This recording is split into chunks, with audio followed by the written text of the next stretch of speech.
안녕하십니까. 한걸음TV 권혁찬입니다. 오늘은 슬기로운 회사생활 4탄입니다. 4탄 삼성전자 박사만 8,000명 평생교육계획을 수립하라. 삼성전자의 박사급 인력은 1995년 490명이었으나 2000년에 1000명 넘었고 이후 한 해에 200에서 400명씩 증가해서 2004년에는 2000명, 2012년에는 5,000명, 2014년에는 6,000명, 2018년 이 책을 쓸 때는 8,000명이 넘었다고 합니다. 그래서 그 삼성전자 관계자에 의하면 글로벌 경쟁 시대인 만큼 전문성을 갖춘 박사 인력 확충을 위해 노력하고 있다. 기술력의 차이가 곧 시장 경쟁력이며 기업이 살 길이라고 생각한다며 앞으로도 꾸준히 박사급 인재 확보에 나설 계획이라고 말했습니다. 한편으로는 이제 우리 기업에서 박사는 특별한 인력이 아닌 일반적인 사원이 됐다고 볼 수 있습니다. 열심히 공부해서 박사가 됐지만 one of them 8,000명 중에 한 명이 된 것입니다. 그렇습니다. 이제는 축적의 시대입니다. 어떤 일을 하기 위해서는 기본 자격이 박사가 되는 시대가 오고 있다. 갈수록 더 그럴 수 있다.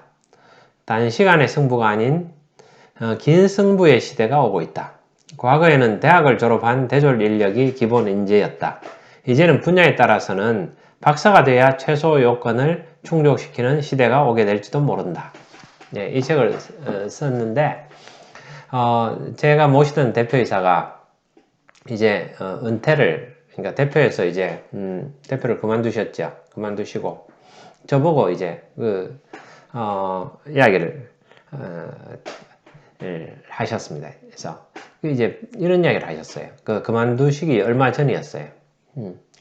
본인이 이제 이렇게 이야기를 다른 분들 만나서 이제 이야기를 하시다 보면은 대표님 학위가 없으십니까?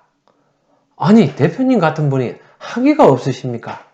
학위가 없으십니까? 이런다는 겁니다. 그분은 서울대 나오셨죠. 서울대학교 졸업하셨는데 그런데 학위가 없다라는 것은 박사 학위가 없다라는 것을 이제 이야기하는 겁니다. 그래서 과거에는 이 책에 쓴 그대로입니다. 여기는 뭐 제가 그런 이야기까지 안 썼습니다만은 대학을 나오면은 뭐 학위가 있다 이렇게 이제 대학 학위, 학사 학위 이런 이야기를 했지만은 지금 많은 사람들한테는 학위가 없으십니까? 아니 당신 같은 분이 학위가 없습니까? 하는 것은 박사 학위를 이야기하는 거죠. 그래서 이제 그분이 회사를 그만두고 박사 학위 하셨죠. 박사 학위 하시고 지금은 이제 또 58년생인데 지금도 일하고 계십니다. 일하고 계시고 그게 이제 박사가 기본인 시대가 돼버린 거죠. 제가 이제 그 삼성전자에 근무하는 분한테 이제 그쪽 인사에 계신 분한테 들은 이야기입니다. 거기 박사가 이제 원체 많다 보니까 해외에서 이제 공부하고 온 박사들이 처음에 회사 와가지고 많이 버벅거린다는 겁니다. 그래서 어떻게 하는가 하면은 위에서 복사를 좀 하라고 하는데 이제 박사가 가서 복사하러 이제 간 거죠. 근데 복사기를 사용할 줄을 모르는 겁니다. 뭐 그럴 수 있죠. 그거는 뭐 자기가 익숙하지 않은 거니까. 그래서 이제 뭐 당황하고 물론 이제 그 박사한테 뭐 복사를 하러 오라는 게 아니고 뭐 박사가 회의를 준비하고 하면은 자기가 이제 회의 준비했으면은 자기가 복사해 와야죠. 과거에는 서무여사원이 있었습니다. 그게 이제 심부름하는 여사원이죠. 뭐 타자도 쳐주고 그리고 이제 뭐 복사도 해주는 이런 여사원이 있었지만은 지금은 그런 사람들이 없습니다. 다 자기가 합니다. 그런데 이제 자기가 가서 준비를 해야 되는데 빨리 이제 회의 시간은 다가오고 복사를 해야 되는데 복사를 할 줄 몰라가지고 거기서 이제 막 당황해서 있는데 이 고졸 여사원이 한 명 이렇게 와가지고 고졸 여사원도 이제 자기도 복사해야 되는데 앞에서 이제 이렇게 좀 밀려 있으니까 누구씨 하면서 이렇게 이제 자기가 해주는 겁니다. 복사를 이렇게 해주니까 너무 감사한 거예요. 고마운 마음도 있지만은 또 그 여사원이 너무 멋있어 보이는 거예요. 자기는 버벅거리는데 그 여사원은 너무 일을 잘하고 훌륭한 거예요. 그 뒤에도 보니까 자기는 자기 상사들한테 많이 이제 좀 야단도 맞고 많이 이렇게 이제 그 지적도 많이 받는데, 그 여사원은 자기가 그렇게 어려워하는 상사한테도 가서 당당하게 이야기하고 칭찬 듣는 겁니다. 왜? 그 여사원은 그 일에 익숙하고 또 자기 하는 일에 잘하니까 그런 거죠. 그걸 보고는 그 이제 유학 갔다 온 그 박사가 나는 저 여자하고 결혼하는 것이 내 한평생의 가장 큰 소원이다. 뭐 이렇게 해서 저기 유학 갔다 온 박사가 고졸 여사원한테 이제 뭐 그게 뭐 고졸이 뭐 나쁘다 좋다 이런 게 아니고 그렇다는 겁니다. 거기하고 결혼하려고 막 목을 메고 막 그렇게 해서 부모들이 반대하니까 내가 자살하겠다 뭐 하고 이런, 그래서 결국 그 결혼하고는 내가 행복하다 뭐 소원 성취했다 뭐 이런다는 겁니다. 뭐 그런 일들은 왕왕 있습니다. 저도 이제 제가 자동차 쪽에 그 삼성 상용차 근무할 때 그 여직원이 제가 채용한 그 고졸 여직원입니다. 그 여직원이 남자친구를 사귀었는데 카이스트 다니는 친구입니다. 그런데 카이스트 다니는 친구가 그 저기 고졸 여직원 보고 나는 태어나서 당신처럼 똑똑한 사람을 처음 봤다. 그러면서 이제 뭐 했다는 그 나중에 좋은 결과가 있었죠, 서로. 그런 이야기들이 많습니다. 그래서 그런데 이제 이 뭐 박사 8,000명 시대에 작은 에피소드죠. 뭐 전부 그 박사들이 뭐 고졸 여사원하고 결혼했다 이런 이야기는 아닙니다. 아니고 뭐 그런 일도 있다는 겁니다. 그래서 최근 고3 학생에게서 질문을 받았다. 제가 이제 그 가르치는 교회에서 이제 고3부 학생들 제가 가르치고 있습니다. 그런데 이제 이 학생이 저한테 질문을 했어요. 멘토링 프로그램에서 기업에서 나오신 분에게 대학을 졸업하고 기업에 가더라도 주도적으로 연구를 진행할 수 없다는 말을 들었다. 그거 하면서 나에게 어떻게 해야 되는지 물었습니다. 그러니까 이제 그 자기가 멘토링 프로그램에 참석했는데 기업에서 오신 분이죠. 자기가 이제 대학을 졸업하고 자기는 이제 고3이니까 나중에 대학 졸업하고 이제 그 회사에 가더라도 대졸로 그 주도적으로 그 연구에 참여하기 어렵다. 뭐 이런 이야기를 들었다는 겁니다. 과거에는 고3 때까지만 죽어라 공부하면 평생 먹고 살 수 있는 기반을 마련할 수 있었다. 하지만 지금 고3은 대학을 목표로 열심히 공부하지만 그것이 끝이 아니고 새로운 시작이다. 평생 교육 시대에는 공부를 죽을 때까지 해야 하기 때문이다. 이것은 불평한다고 달라지지 않는다. 시대의 흐름을 읽고 따라가는 사람과 그렇지 않은 사람 간에는 큰 차이가 날 수밖에 없다. 예.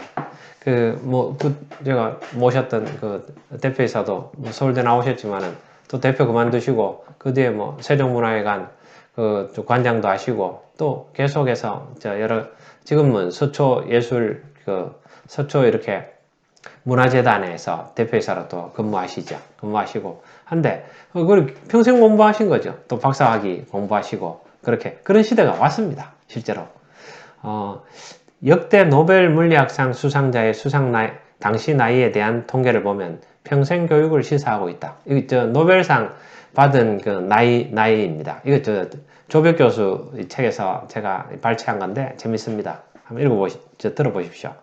아인슈타인은 42세에 노벨 물리학상을 받았다. 퀴리 부인은 36세에 받았다. 아예 20대에 받은 물리학자도 있다. 하지만 이렇게 젊었을 때 노벨상을 받은 사람을 보면 옛날 사람이다. 아인슈타인은 1921년도 수상자이고 퀴리 부인은 1903년도 수상자이다. 베르너 하이젠베르크는 1932년에 31세로 받았고 윌리엄 로런스 브래그는 1915년에 25세로 받았다. 아주 옛날에는 한 100년 전에는 이렇게 20대, 30대가 노벨상을 받았습니다. 그런 시대였습니다. 하지만 최근 통계를 보면 확연히 달라진 점을 알 수 있다. 드라마틱하게 달라졌습니다.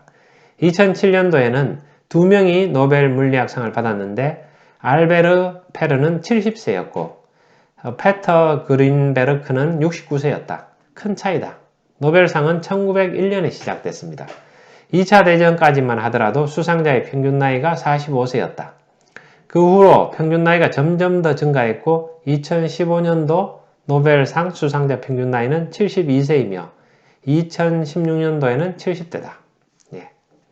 이제는 한평생 연구하고 공부한 후에 죽기 전에 인정받는 평생 교육의 그런 시대가 왔습니다.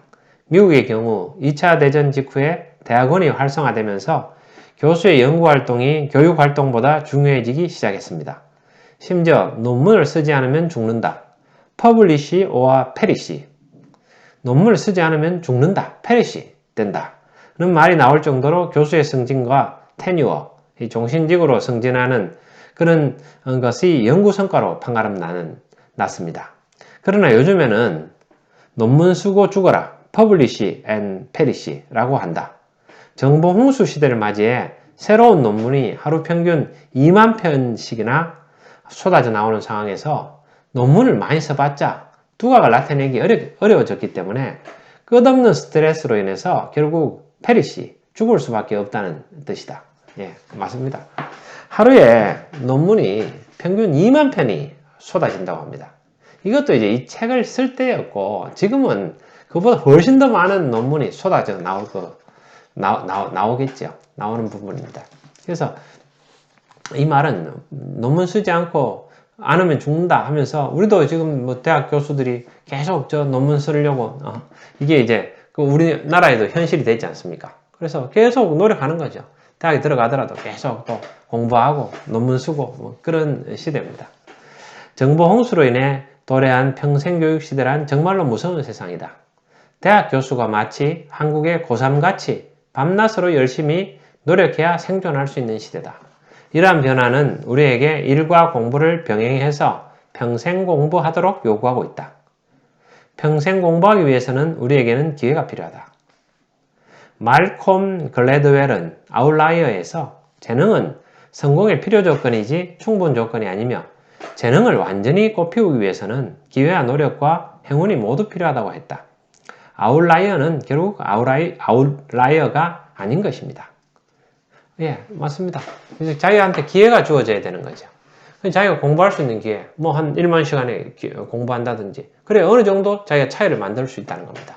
그래서 사람은 뭐 재능을 타고납니다만은, 그 타고난 재능은 그 한정되어 있습니다. 그 재능으로 인해서 먹고 살던 시대는 진짜 경쟁이 치열하지 않은 어떤 이런 시대였습니다. 지금 시대는 아주 대단한 사람들이 한평생 노력해야만 어느 정도 성과를 낼 수 있는 이런 시대가 되고 있다는 겁니다.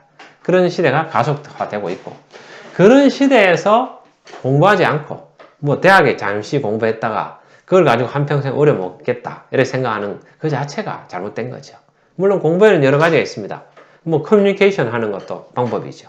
그것도 자기가 이제 내가 뭐 대기업에서 임원하고, 내가 대표이사 하고, 너 대기업 부장하고, 또 아니면 내가 뭐 공무원, 고위공무원으로 있었고, 그래서 끝나는 게 아니라는 겁니다. 그런 것들은 또 자기가 그동안에 그래서 그렇게 공부하고 훌륭했기 때문에 지금까지 잘 살고 있었죠. 그래서 젊어서 한때 잘 나가지 않았던 사람이 어디 있습니까? 뭐 그런 말이 있잖아요. 다 뭐 왕년에 뭐 그런 이야기 하잖아요. 내 왕년에 잘 나갔다. 그런데 이제 그것은 한때고 지나가 버렸다는 겁니다. 그러면 사람이 계속해서 공부하고 노력하고 그렇게 해야 되는 시대고, 또 그걸 이제 즐기는 사람들이 또 이 시대에 맞는다는 거죠. 제가 이제 삼성에서 근무할 때 일이었습니다. 이 기회라는 거에 대해서 여러분 한번 깊이 생각해 볼 필요가 있습니다. 저는 이제 일본어를 그 당시에 공부했습니다. 삼성 자동차를 갔는데, 거기는 이제 자동차가 닛산하고 이렇게 제휴를 해가지고 같이 그 닛산에서 도면을 가져와 가지고 차를 만들었죠. 그러다 보니까 이제 사람들이 일본어를 해야 되는 그런 회사 상황이었습니다. 그래서 저도 이제 일본 인사팀에 있었는데 일본어를 공부하려고 막 이렇게 책을 가지고 공부를 해봤습니다. 계속 몇 달을 했는데 안 되더라고요. 진도가 안 나가요. 그러고 있었는데 버벅거리고 있었습니다. 그런데 회사에서 제가 이제 기회가 주어져 가지고 뭐 정말 다른 사람들 다 교육 가고, 더 이상은 이제 저는 바빠가지고, 저도 그때는 잘 나갔거든요. 그러니까 많이 바빠가지고 못 가고, 또 이제 뭐 집안 사정도 있고 이래서 못 갔었습니다. 그러다가 이제 제가 교육을 이제 가야 되겠다. 마지막에 이제 교육 가려고 하니까 교육 제가 빠질 수 없는 상황이었지만 이제 교육 간다고 하니까 그때 이제 우리 그 교육과장이 그 임원한테 이제 보고를 하니까 임원이 권익찬이가 왜 교육을 가려고 하느냐? 지금 현재 일에서 도망가려는 거냐? 그랬더니 이제 그 교육과장이 이야기를 잘해줬죠. 아니다. 그 권익찬이가 저 일에 도망가고 이럴 그 사람 아니지 않느냐. 그 친구 그런 그게 인간이 아니다. 그러면서 이제 지금 그 일본어를 자기가 공부하고 싶어가지고 다른 사람 지금 다 갔다. 권익찬이만 지금 안 갔으니까 자기가 이제 가고 싶어 하는 거 당연한 것 같다. 그랬더니 이제 그 위에 우리 임원분이 훌륭한 분이셨습니다. 그래서 그분은 공부하려고 하는 건 해야 된다.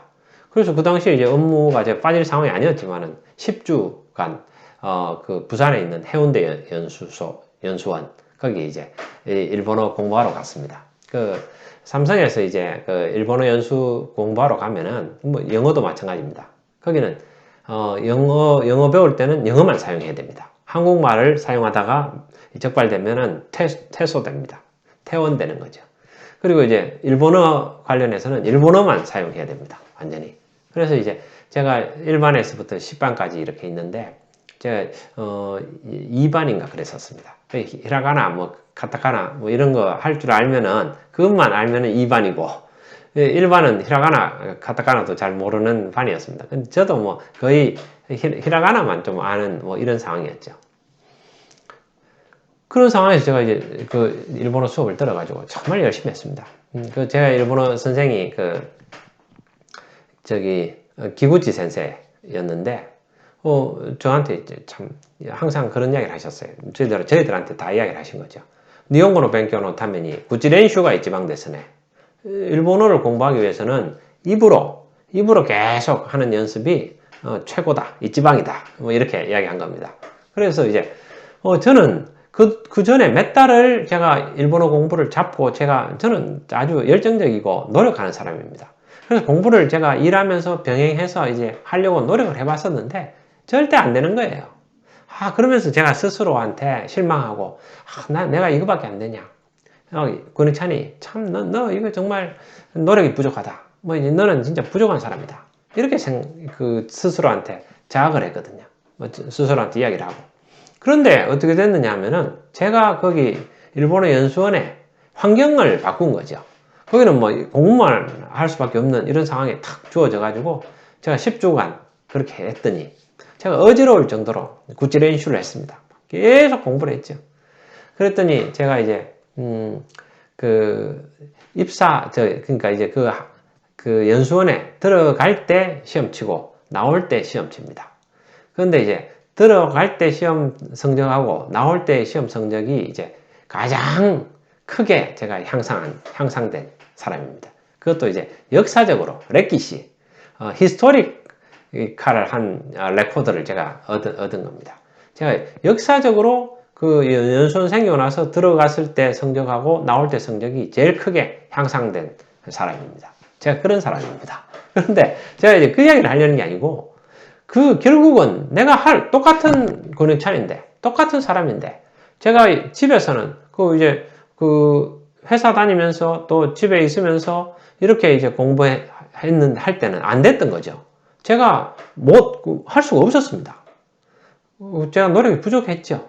그런데 이렇게 완전히 띄워놓고 이 업무에서 벗어나고 집에서 벗어나가지고 딱 이렇게 모아놓으니까 제가 1등하는, 역사적으로 1등하는 할 수 있는 사람이었는데 상황이나 환경이 안 되면은 못했던 겁니다. 제가 그때 많이 깨달았습니다. 이런 거구나. 공부라는 것도 참 정말 어떤 환경이나 이 상황이 중요하구나. 이걸 그때 깨달았습니다. 여러분도 지금 안 되는 상황에서 막 노력하는 그런 경우가 있습니다. 지금 안 됩니다. 상황이 안 되는 거죠. 어려운 겁니다. 그럴 때는 상황을 바꾸는 게 필요합니다. 그때는 좀 그걸 내려놓고 다른 것들을 자기가 하고 있던 것에 집중하고 나중에 또 상황이 됐을 때 그걸 하는 것도 방법일 수 있습니다. 그러한 부분이고 우리는 사고를 새롭게 전환하면은 회사에서도 좋은 기회를 잡을 수 있다. 회사에서 내 인생을 책임져 주지 않는다고 나쁘게만 생각할 필요는 없다. 인생은 본질적으로 각자가 스스로 책임져야 한다. 우리는 죽을 때까지 끊임없이 배워야 한다. 회사를 이렇게 생각해 보는 겁니다. 회사를 장학금을 주면서 일을 가르쳐 주는 학교라고 생각하는 거죠. 장학금을 어디 주느냐? 월급 주잖아요, 월급. 학교가, 회사가 학교라고 생각하면은 회사에서 월급 주잖아요. 그러면서 그 안에서 배울 수 있다는 겁니다. 이야, 이 장학금을 나한테 주면서 내가 돈 내는 게 아니고 돈을 받으면서 내가 배우네. 그렇게 생각하니까 회사가 얼마나 멋있습니까? 그러면서 평생 보장해주고, 그럴 필요가 뭐 있습니까? 그 회사 안에서 내가 배우는 거죠. 그런 마음으로 회사 생활에 임해보자. 학교이기 때문에 시간이 지나면 졸업을 해 자기 스스로 미래를 준비해야 한다. 그렇죠. 학교는 졸업이 있잖아요. 끝이 있는 거죠. 직장 생활도 끝이 있습니다. 그런데 직장 생활 이제 끝이 있다, 이렇게 끝이다 이렇게 이야기하면은 깜짝 놀랍니다. 그 사람이. 아니 벌써 끝이야. 대부분의 사람들이 놀랍니다. 저는 안 놀랐습니다. 왜? 계속 마음의 준비를 했거든요. 계속 40살부터 이제 내일 그만둘 수 있다 이렇게 생각하니까 그보다 훨씬 더 50을 넘어서까지 직장생활 했지 않습니까? 그렇게 해서 준비를 하면 되죠. 그건 놀랄 필요가 전혀 없죠. 그래서 학교이기 때문에 시간이 지나면 졸업을 해 자기 스스로 미래를 준비해야 한다. 평생 교육을 해야 되는 시대가 스트레스일 수도 있지만 생각을 바꾸면 평생 즐겁게 공부할 기회일 수 있다. 제가 이야기했던 거죠. 심한 파도가 일반인에게는 두려움과 시련이지만 파도 타기를 즐기는 서퍼에게는 즐거운 도전의 기회다. 일부 사람들은 현실을 도피해서 빨리 충분한 재산을 만들고 그 돈으로 은퇴해서 행복하게 살라고 우리를 유혹한다. 직장은 돈 벌기 위한 곳이고 그래서 괴로울 수밖에 없는 곳이라고 단정 짓는다. 왜? 잘못된 이야기입니다. 지금도 어렵지만 앞으로는 더 어려운 4차 산업혁명의 시대가 올 것이라고 겁을 주기도 한다. 은퇴해서 한평생 놀기만 하는 것이 진정 사람에게 행복을 줄 수 있을까? 만약 그렇다면 지금 이 세상에서 돈 많은 사람들이, 충분히 재산이 있는 사람들이 왜 모두 은퇴하지 않는 걸까요? 사람은 일하는 존재입니다. 일은 사람에게 돈 이상의 의미를 가져다 준다. 일하는 직장도 사람에게 돈 버는 곳만은 아니다. 거기서 가르치고 배우며 함께 성장하기도 하고 가치와 보람도 느끼고 사람들과 인간관계를 주고받으며 살아간다. 미래의 변화에 대해서 두려워하면서도 또한 거기에 맞서서 계획을 세우고 도전하는 것을 즐기는 많은 사람이 있다. 우리가 이제 제가 중소기업에 또 근무를 해봤습니다. 이 대기업에만 근무할 때 이제 썼던 책이고 또 중소기업, 중견기업에 근무해 보니까 또 대기업에서는 어떤 경험하지 못하는 그런 또 어려움들이 있더라고요. 많은 우리나라에 대부분의 사람들이 중소기업에 근무합니다. 그래서 사실 좋은 직장에 대기업 좋은 삼성이나 CJ나 다 좋은 직장입니다. 좋은 직장이고 그리고 이제 그러나 그런 환경이 주어지지 않는 아주 어려운 열악한 이런 상황들이 많습니다. 대부분의 많은 사람들이 그런 열악한 환경에서 일하고 있습니다. 일하고 있는데 그러나 그 안에도 제가 보니까 다 어떤 인간 사람들이 사는 이런 곳에서는 비슷한 부분들이 있더라고요. 공통된 부분들이. 그 어려운 가운데서도 또 성장하고 노력하고 그렇게 되는 부분들이 있죠.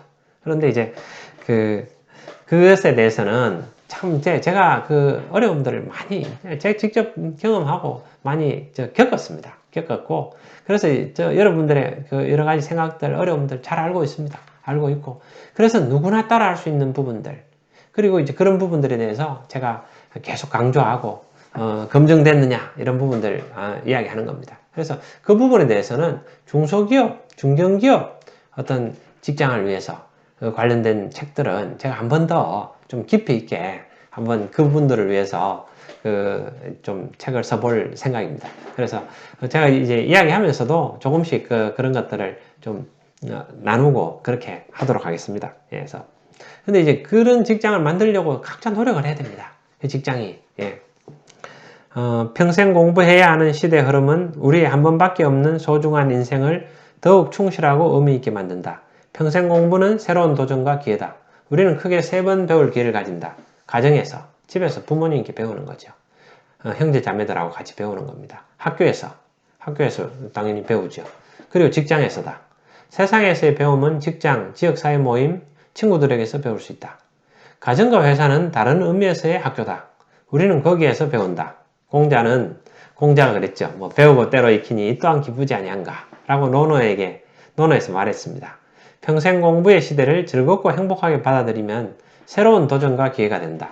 평생 교육의 시대는 우리에게 주어진 새로운 기회일 수 있다. 삼성전자 박사 8,000명의 시대, 평생 교육의 시대는 새로운 도전과 기회다. 마지막으로 이 구절을 읽어드리고 마무리하겠습니다. 21세기의 문맹인은 읽고 쓸 줄 모르는 사람이 아니라 새로운 것을 배울 수 없는 사람이다. 여러분 혹시 문맹 아니십니까? 새로운 것을 지금 배우고 계십니까? 제가 이제 직장 생활하면서 본부장 때 그랬습니다. 새로 막 지금 내가 배우고 있다. 이야 하면서 새롭게 내가 성장하고 있다. 그랬더니 사람들이 거짓말이라고 하는 거예요. 권영찬님은 이미 인사팀장 하면서도 다 많이 겪었고, 또 사업부장, 사업팀장, 또 본부장 전에도 하셨고, 그러면서 다 겪었는데, 뭘 또 배운다는 말입니까? 뭘 모르는 게 있다는 말입니까? 모르더라고요. 계속해서 배워가는 겁니다. 계속해서 공부하고 배워지는 거죠. 깨달아지고. 그게 배움이, 그 누굽니까? 뉴턴 이야기처럼 만유인력 발견한 뉴턴이 그랬지 않습니까? 학문의 세계는 바다와 같아서 공부하면 할수록, 파면 팔수록 더욱 깊어지고 넓어지고 광활해진다. 그런 겁니다. 알면 알수록 그 지혜의 바다가, 지식의 바다가 막 엄청나다라는 것을, 광활하다라는 것을 깨닫게 된다는 거죠. 하나님 만드신 그 세상이, 그 안에 있는 지혜가 넘치다는 거죠. 넘쳐나는 거죠. 그래서 공부하면 공부할수록, 벼는 익을수록 고개를 숙이게 되는 거죠. 겸손해지는 거죠. 위대하신 하나님을, 창조주 하나님을 느끼게 되는 겁니다. 그래서 우리가 평생 공부한다는 것은, 아니 내가 잠깐 공부해서 평생 먹고 살면 되지 뭘 평생 공부하느냐. 공부는 의무가 아니고 그게 권한입니다. 권한이고 권리입니다. 공부가 즐거운 거죠. 평생 공부하는 거죠. 여러 가지 어려움 가운데서도 내가 자꾸 이렇게 배워가고 그렇게 발전해 가는 거죠. 그래서 평생 학습을 통한 평생 현역으로 살자. 사람은 누구나 자신과의 대화가 필요하다. 내 마음 나도 모르게. 그런 노래가 있죠. 내 마음 나도 모르게. 뭐 그런 노래가 있어요. 옛날 노래입니다. 라는 노래 가사가 있듯이 우리는 우리 자신에 대해서 잘 모르는 경우가 있다. 그래서 스스로에게 질문해보고 답을 달아가는 과정을 통해서 우리는 자신에 대해서 더 많이 알게 된다. 일상의 일들에서 잠시 벗어나서 스스로에게 질문해보고 그 답변을 적어보라.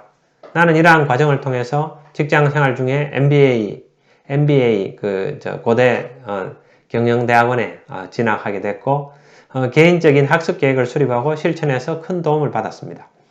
여러분도 자신의 평생 교육에 대해서 진지하게 고민해보라. 그리고 어떤 내용이라도 하나 이상의 실행 계획을 수립해보라. 네, 제가 여기 이제 자기 성찰 박스로 해가지고 여러분의 평생 교육 계획을 수립해보라. 그래서 이제 계속 원했지만 기회가 없어서 못했던 것에 대해서 도전할 계획을 수립해보라. 이렇게 했던 겁니다. 나의 평생 교육 계획 내용.